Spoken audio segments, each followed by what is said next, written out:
Прво околу така наречените инвестиции, кои всушност се кредит, 6 милиарди кредит од Велика Британија, нема детали воопшто. Сега прво околу деталите.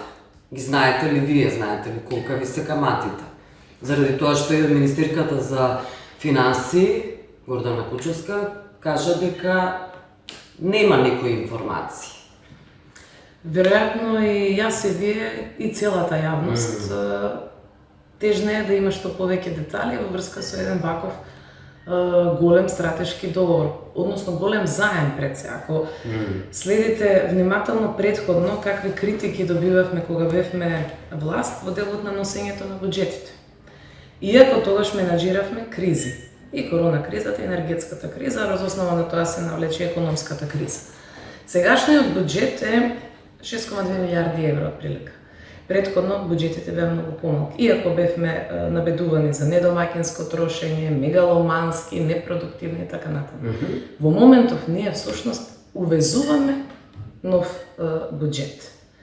Ние немаме никаков проблем со стратешкиот договор со Обединетото кралство. Тие се наш партнер во сите реформски процеси во државата, а истовремено се и голем поддржувач во европската интеграција на нашата земја. Се едно што не се во ЕУ.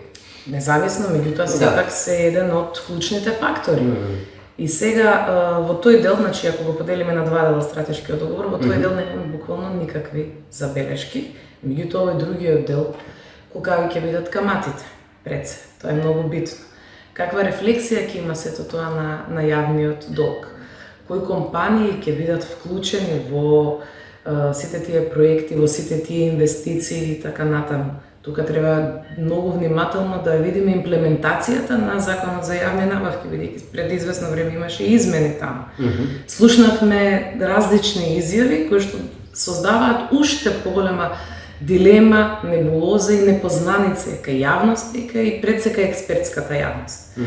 Според мене, ако досега имаше многу отворени средби и разговори со коморите во нашата земја, мислам дека и коморите, меѓутоа и пратениците и сите засегнати страни треба да постават прашање за да ги добијат одговорите. Вака од ден на ден ние само слушаме изјави кои што немаат ништо конкретно како детал, за да можеме да знаеме што е всушност тоа кое што се потпишува.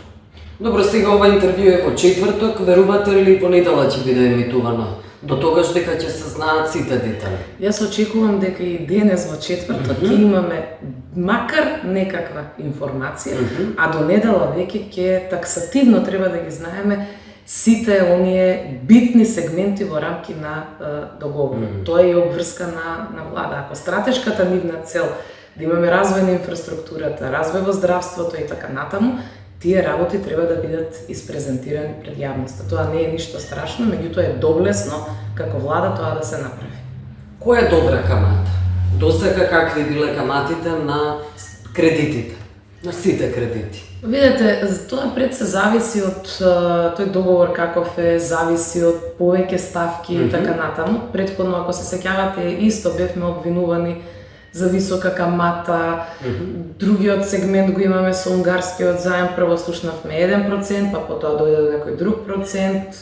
Се побивавме со тези за и против, но се она што значи добробит за буџетот од една страна, меѓутоа од друга страна и заштита на ликвидноста на компаниите и реализацијата на проектите во соодветен временски период, грейс периодот кога треба да се враќаат тие средства, како ќе се враќаат, дали ќе се враќаат, тоа се многу прашања. И јавници прашања има на оваа тема. Но сепак ќе кажам дека треба да ја заштитиме и нашата страна како држава, а пред се да овозможиме и договорот да биде транспарентен и отчетен. Зошто велите дали воопшто ќе се враќаат тие пари кога е кредит? Меѓутоа зборувам за моделот. Добро, би бил. Може ли да објасните што би подразбирало тоа? Веројатно на дали ќе оди по завршување на еден проект или треба претходно да имаме... А на кој начин би се враќало? Како еден вид на репрограмирање и така натаму. Оној пример кој што го кажуваме и како партија, она кое што е вистинската насока, значи поволни опции преку поволни и неповратни средства преку европските механизми. Тоа беше нешто слично кое што го имаше и Хрватска во 2022 година. Зошто еден таков модел ние да немаме? Иако разликата е огромна, Хрватска е земја членка во Европската унија, ние се уште тежнееме да бидеме дел од тоа европско семејство. Нашиот однос со Обединетото кралство е навистина со години наназад гаен на принципи на верба едни со други. И ако се сеќавате дека имавме еден договор во 2020 година, кој што беше подпишан, мислам, од тогашниот министер декември 2020 година од Бујар Османи, партнерски, трговски и соработнички договор. Значи, тука беше вклучена сферата на развој во образованието, климатските промени, безбедноста пред се и така натаму. Потоа имаше уште еден договор, нели, кој што се однесуваше на унапредување на воените капацитети во нашата држава. Значи, несомнена е помошта која што ја добиваме од Обединетото кралство. Но овој пат мислам дека недоволната информираност, дискрецијата која што е перцепирана во јавноста, создава соодветни други размислувања ние како опозиција, ако можам така да кажам. Добро. Се најавуваат изградба на патишта, на инфраструктура, на болници.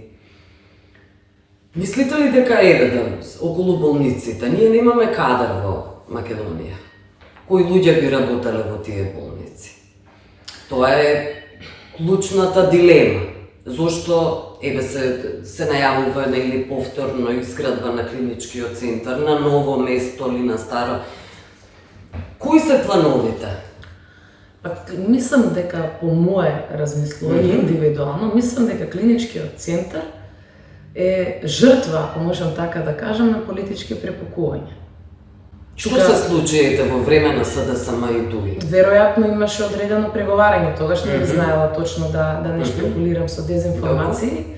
Веројатно имаше некое договарање, дали беше зборувано за местоположбата каде да биде, некои јавни набавки имаше таму, како да изгледа тој клинички центар и од друга страна ги слушавме нападите тогашни критики, да бидам поблага, критиките од опозицијата и потоа имаше враќање нели на тие критики, одбрана од страна на власта и затоа велам дека тоа е жртва на едно политичко превирање и сметам дека клинички центар е неопходен за оваа држава да биде навистина по еден европски терк. Во делот на она што значи недостаток на кадри. Сметам дека и во повеќе институции има недостаток на кадри. Државата, владите треба да работат на што повеќе да има човечки ресурси, меѓутоа навистина професионални кадри. Ако во секоја политичка партија се бори во својата програма да промовира непартизирана администрација, значи, пак ќе кажам, генерално зборувам, во тој случај навистина така треба да биде. Затоа што ако имаме одреден проблем и тежнееме кон резултати, тоа ќе биде на многу краток рок. Нас не треба една системска промена да го правиме тоа на долг рок. И гледате и тоа што се случува во општеството е се резултат на непромислени чекори кои што се правени предходно и сега и така натаму. Да, Бекочанската трагедија покажа дека немаме болници. Апсолутно, немаме ни капацитет, немаме ни болници, немаме ни... Ужасни условите се во болници. Апсолутно, немаме ни квантитет, ни квалитет немаме. Една таква трагедија треба и мора да не освести, да биде еден сигнал пред се за политичарите и за оние кои што се на власт, меѓутоа и оние кои што се во опозиција. Тоа требаше да биде еден сегмент на спојување без било какви собирање на политички поени од една или од друга политичка партија. Затоа и го поднесовме оној закон за заштита на жртвите од трагедијата. Пред се на семејствата, меѓутоа и на повредените. Секако. Добро, тие ќе го прифатат ли, заради тоа што не прифаќаа ево средба со премиерот Мицковски? Ќе прифатат ли сега? Верувате ли дека ќе прифатат сепак да комуницираат со власта? Јас мислам дека добро е да постават прашања, ако имаат и горчливи прашања, ако имаат, треба да ги постават на власта, затоа што тие заслужили и мора да ги добијат одговорите. Тоа е обврска на владата. Добро, ајде околу кредитот пак, верувате ли дека без кредит може на сите овие болници, планови на ВМРО, ДПМН да се остварат? Тешко е. Тешко е. Нема пари државата. Видете, ако вие постојано зборувате дека имаме наплата на приходи, собрано многу повеќе во споредба со други години. Да. Ако се зборува дека по сите параметри одиме напред, по сите економски параметри одиме напред, тогаш конечниот исход ќе биде дека има средства во буџетот, дека има план, дека има визија и дека тие проекти треба да почнат и да го видат за многу брзо светлото на денот. Меѓутоа, ако не се точни тие информации, ако не се точни тие параметри, тогаш се отвара друг проблем. Истовремено, административните бариери, тие секогаш ќе бидат и се присутни во нашата држава кога треба да се прави одреден проект за нешто. Се менуваат закони, се адаптира регулативата и така натаму. Јас очекувам дека еве за добро ви е прашањето и за овој договор со Обединетото кралство ќе се дискутира веројатно и на Комисијата за финансирање и буџет, која што ја водам јас. И мислам дека таму треба сите владини представници да дојдат да присуствуваат, да седат, да слушаат и да одговараат на дури и на најминорните прашања. Бидејќи јавната расправа е таа која што овозможува да граѓаните ги добијат вистинските информации. И ако се вратиме пак назад, ако зборуваме за тој голем проект кој што е актуелен Бехтел и Енка, нели коридорите 8 и 10, тогаш имавме диаметрално спротивни изјави во опозиција кога беше ВМРО ДПМН, во споредба со она што денес го слушаме дека е еден епохален проект, а претходно беше проект со најголем криминал од историски размери. Така да обврската пред се на секој оној кој што е на позиција мора пред се да се грижи за точноста на информациите кои што ги дава, некој пат да презентира работи кои што не се убави да се слушнат, меѓутоа да се најде сегмент како тоа да се надмине. Убаво е за уши да слушаме и патриотизам, и напредок, и инфраструктура, и убави економски параметри, но реалноста сепак треба да ја увидиме сите заедно. Дали е така или не е? Добро, околу транспарентноста, дали досега другите кредити кои биле земени биле на јавна дебата?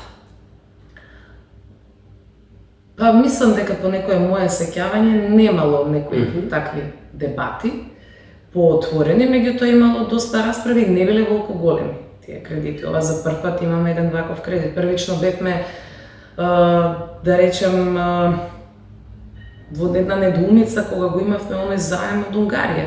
Исто и тој беше доста голем, па таму ги видовме сегментите дека ќе одат во делот на инфраструктурата, локални проекти и така натаму. Она што денеска е 6 пати поголемо од унгарскиот заем, сметам дека тука веќе е алармантно и неопходно да има дебат. Иако претходните задолжувања не биле толку големи. И пак ќе напоменам, ние сме успеале да бризгаме средства во стопанството кога имало корона криза, кога не работеле одредени дејности, кога требало да се носат уредби, а претходно имавме и блокади од страна на тогашната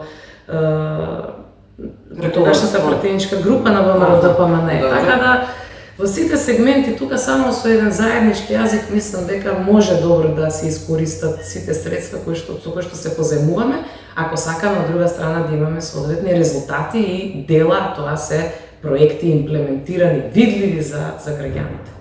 Добро, Филипче вели дека нема да важи законот за јавни набавки, додека министерката Кочовска, ја гледав на интервју, тврди дека ќе оди се по тој закон. Јас само кратко слушнав, не го гледав целото интервју, морам да признам, во делот на она што значи кои фирми ќе може да учествуваат во овој процес, согласно законот за јавни набавки. Таму само слушнав еден сегмент дека не може да има еден понудувач, туку мора да има повеќе понудувачи и веројатно дека ако има британски фирми, подизведувачите би биле македонски фирми. Да. По мене, сметам дека македонските фирми се тие кои што треба да го водат бајракот за вакви големи проекти. Нашите фирми треба да бидат инвеститори да бидат Апсолутно и инвеститори, меѓутоа и оние кои што ќе ги бидат засегнати од сите детали за проектите и на крајот да бидат дел од целиот процес, затоа што ние ако сакаме да се фалиме на европско и на светско тло дека имаме многу добри компании од сите различни дејности, сега ова е шанса да им го возможиме тоа, но будно како опозиција секако ќе ја следиме и таа цела процедура, поготово во делот на имплементирањето на законските одредби од Законот за јавните набавки, вклучително и оние измени последните кои што беа во собранието. Околу кој? Па натам, видете, нели имаше два обиди да се поднесе тој закон во скратена постапка, Да. па потоа по притисок на јавноста, тука секако и ние реагиравме. Да не биде транспарентно. Да, и сега имаше еден разговор, тогашен еден извештај за антикорупција доставен од комисијата, нели, за борба против корупцијата, Државната комисија за спречување на корупцијата. И тие некои сегменти кои што они ги додадоа како забелешки, секако дека беа прифатени во рамки на работењето на Комисијата за финансирање и буџет и имплементирани во законот.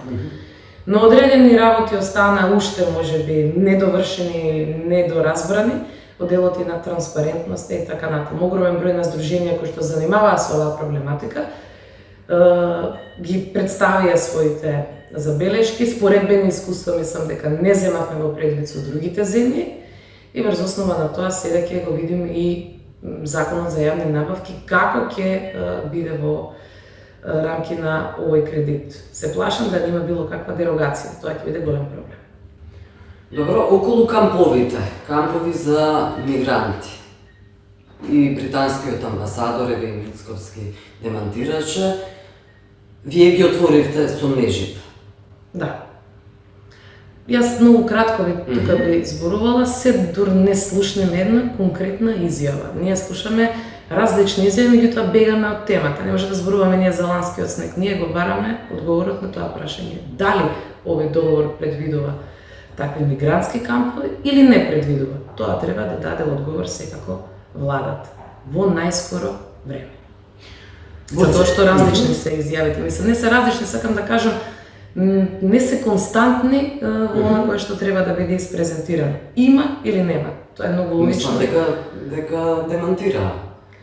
Добро, меѓутоа слушнавме една друга изјава на англиска телевизија, така да веројатно да се прават одредени забуни. Ние сепак сакате експлицитно да кажем експлицитно да се каже. Ние само прашуваме, тоа и не е работа, прашуваме дали е тоа така или не. Меѓутоа ете има простор една пресконференција да има владата да го даде одговорот на тоа прашање и да се расчистат и да се затворат дилемите.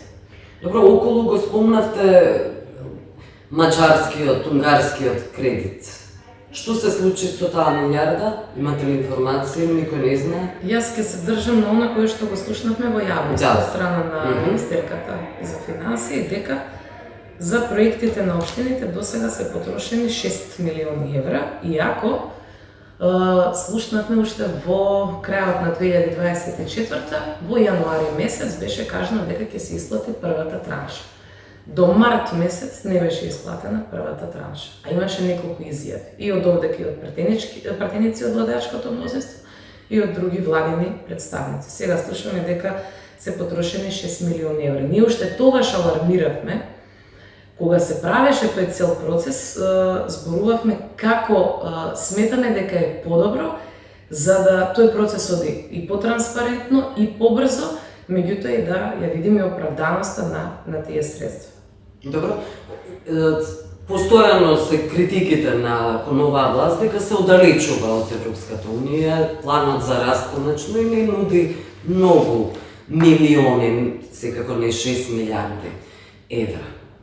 Тогаш веројатно е многу подобро да се амбицира власта да наоѓа некакви решенија за инвестиции. Па да, добро, свежи се сеќавањата дека ние бризгавме одредени средства кај општините преку оние ТАФ проекти, меѓутоа тие не беа кој знае колку огромна сума во споредба со ова кое што го имаме сега.